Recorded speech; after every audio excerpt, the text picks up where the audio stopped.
today. So we are joined now, as you can see, by Ben Baby, who's there. He's live at Bengals camp, where life just got a little bit better, right? Ben, how was Trey Hendrickson's first day back in Cincinnati?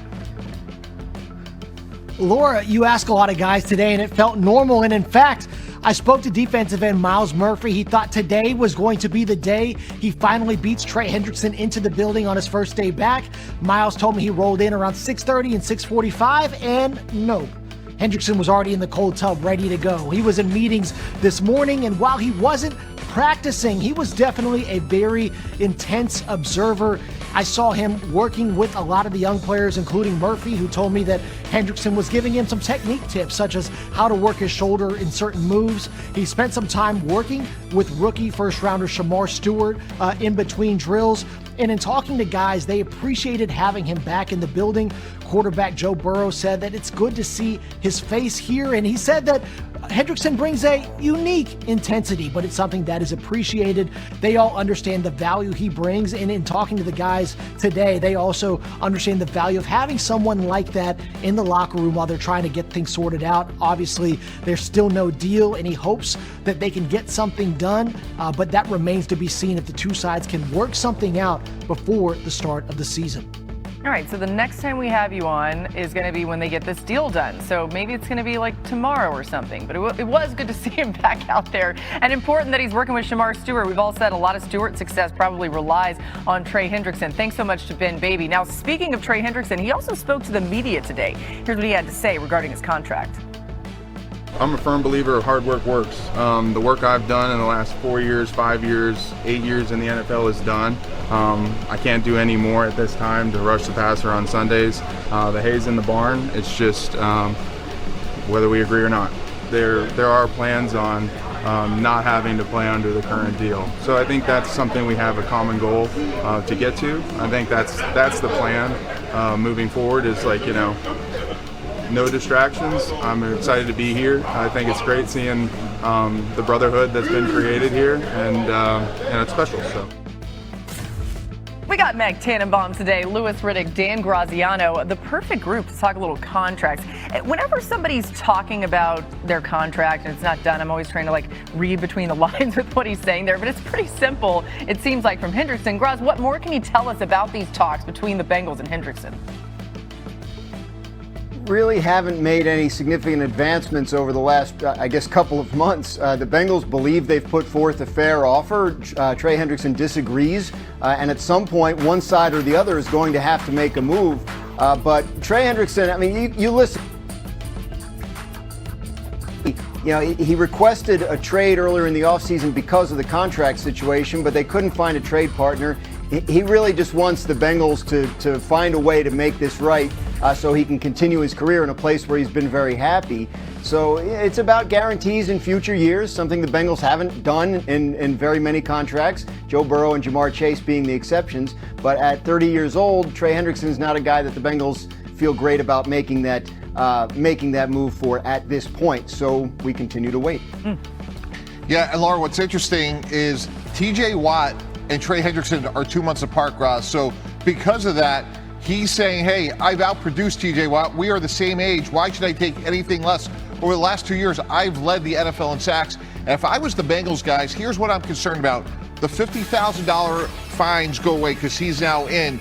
But back in 2019, Jalen Ramsey of the then Jaguars, quote unquote, held in with a bad back, didn't practice, eventually got traded to the Rams, and the rest is history.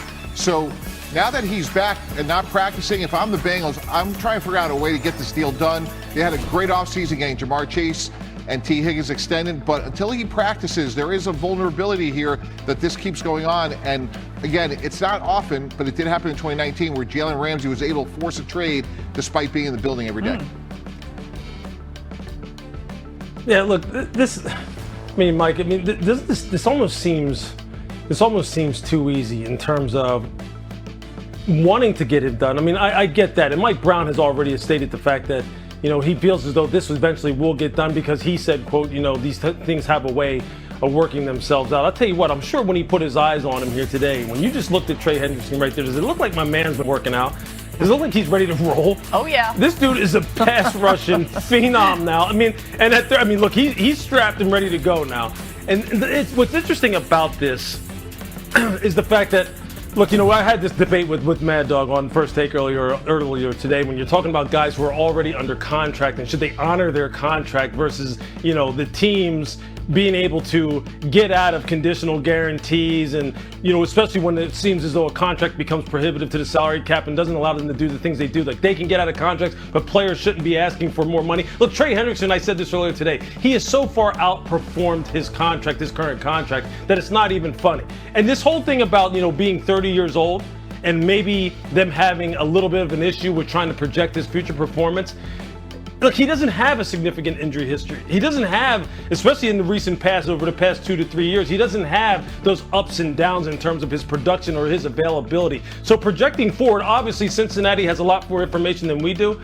I just don't find myself being someone who would be really uncomfortable with maybe making some exceptions for a guy like this who is so important to us getting to where we want to get to if we really value getting to that place. Go, Gross.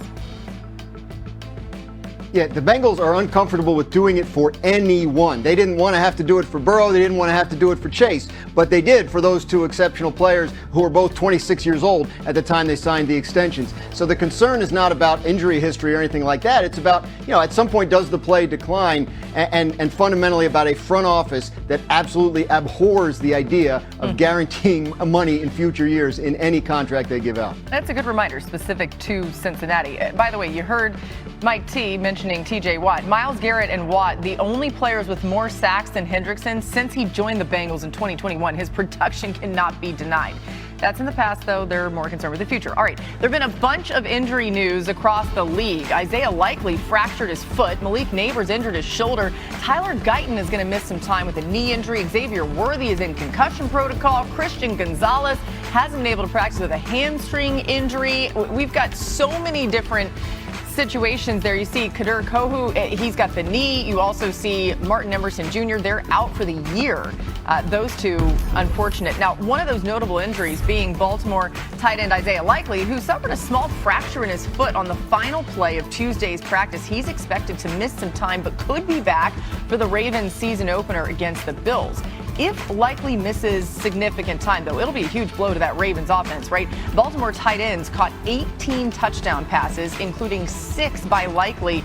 That's the next closest team. The Steelers tight ends caught 10 touchdowns last year. So you see just how important he is, and there's so much that they do that relies on him. Graz, what's the severity, you think, of Likely's injury? He has to have surgery to repair it, and the expected recovery time is somewhere in like the 6-week range from what I understand. That puts you right up against week 1. So obviously there's concern that they won't have him for week 1, possibly even for a couple of games in September, depending on how his recovery goes. So it's not a full season thing or anything like that, but it does look like there is a good chance that Likely will have to miss time. Yeah, Lewis, how big of a loss do you think this is for Baltimore?